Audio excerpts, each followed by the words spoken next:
Anukul by Satyajit Ray, Part 1.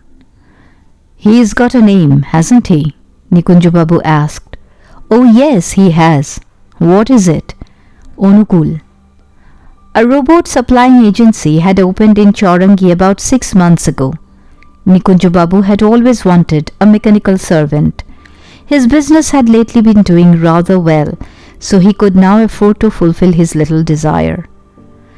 Nikunja Babu looked at the robot. It was an android, which meant that it looked exactly like an ordinary human being, although it was really a machine. It had a pleasant appearance. Its age was around 22. What kind of work will this robot do? Nikunja Babu asked. The man behind the counter lit a cigarette and replied, He'll do more or less everything an ordinary servant does. The only thing he doesn't know is how to cook. Apart from that, he can do the washing and cleaning, make the beds, make tea, open doors and windows, just about everything. But don't send him out. He can manage everything in the house, but he couldn't go and do your shopping. And you must talk to him politely. He expects one to say please and thank you. He is not ill-tempered, I hope. No, you'll find him troublesome only if you raise your hand. Our robots cannot stand physical assault. There is no likelihood of that, but suppose someone gives him a slap. What will he do? He will take revenge. How? He might use the middle finger of his right hand. He can give a high voltage electric shock with that finger. Can that result in death? Certainly, and the law cannot do anything about this, for a robot cannot be punished like a normal human being. But I must say there has never been a case like this so far.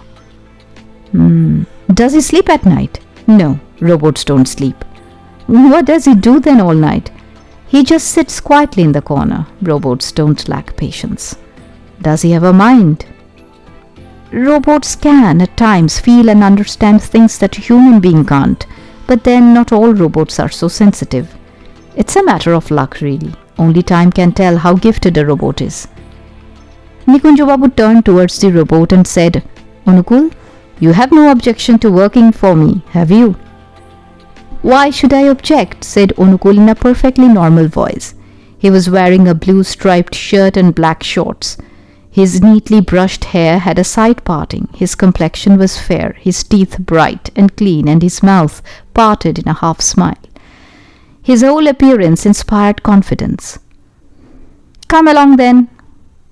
Nikunja Babu's Maruti van was waiting outside. He paid for Anukul by check and came out with him. Anukul's movements were no different from those of an ordinary man. Nikunja Babu lived in Salt Lake. He was not married. A few of his friends dropped in to play cards in the evening. They had already been told about the arrival of a mechanical servant. Nikunja Babu had in fact done some research before acquiring Anukul. Quite a number of people amongst the upper classes of Calcutta had already got robots to work for them. Mr. Mansukhani, Girija Bose, Pankaj Datta Roy, Mr. Chabaria, everyone said they were very satisfied and that their servant gave them no trouble at all.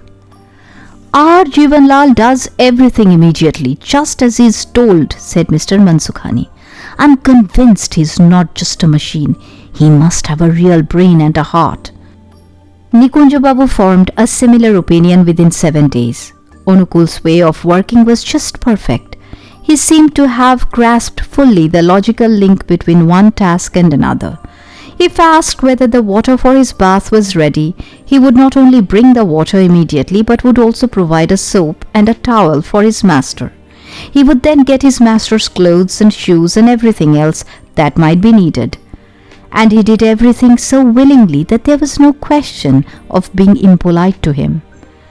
Nikunja Babu's friends took a little time to get used to Anukul, especially Vinay Pakrashi. He often spoke rather rudely to his own servants, and on one occasion he happened to address Anukul a little harshly. Anukul did not lose his calm. If you are rude to me, old boy, he said quietly, I'm going to be rude to you. Vinay Babu did not make the same mistake again. Nikunja Babu formed a very good relationship with Anukul. Anukul began to do things for him without being told.